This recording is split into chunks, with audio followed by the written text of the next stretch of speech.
সাথে কখনো কিছু ঘটেছে? ধরুন আপনারা কোথাও ঘুরতে গেলেন, সেখানে কোনো অনুষ্ঠান আছে, আপনি মেকআপের সমস্ত জিনিস নিয়ে গেলেন, ধরুন ফাউন্ডেশন নিয়ে গেলেন, এদিকে ব্লেন্ডারটাই নিয়ে গেলেন না, কাজল লেপার জিনিসটা নিয়ে গেলেন কিন্তু কাজলটাই নিয়ে গেলেন না।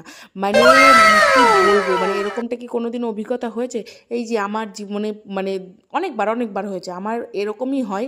মেকআপের অর্ধেক জিনিস আমি ভুলে বাড়িতে রেখে চলে আসি, আর বাকি জিনিসটা এসে তখন মনে হয় যেন কী করবো দেখো কিছুই পেলাম না যখন, তখন এই যে হাত দিয়ে আমি ব্লেন্ড করলাম, তবে দেখো এত সুন্দরভাবে হাত দিয়ে ব্লেন্ড হয়ে যায় এই ফাউন্ডেশনটা ছাড়া, সেটা কিন্তু সম্ভব না। তারপরে দেখো কাজলের ওই যে বুলটিটা এনেছি, কিন্তু যে কাজলের ব্রাশটা সেটাই আনতে ভুলে গেছি।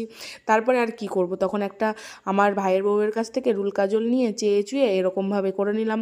যাই হোক, ভালোই তো হয়েছে না, খারাপ তো হয়নি। মানে যাই ভুল হোক আর যাই হোক না কেন, জীবনে এমন কনফিডেন্স নিয়ে চলবে না যে কোনো ভুলই হয়নি, আমি তো পার্লার থেকে সেজে এসেছি, আমি তো বিশাল একটা মেকআপ করতে পারি, ও কি লাগছে এরকম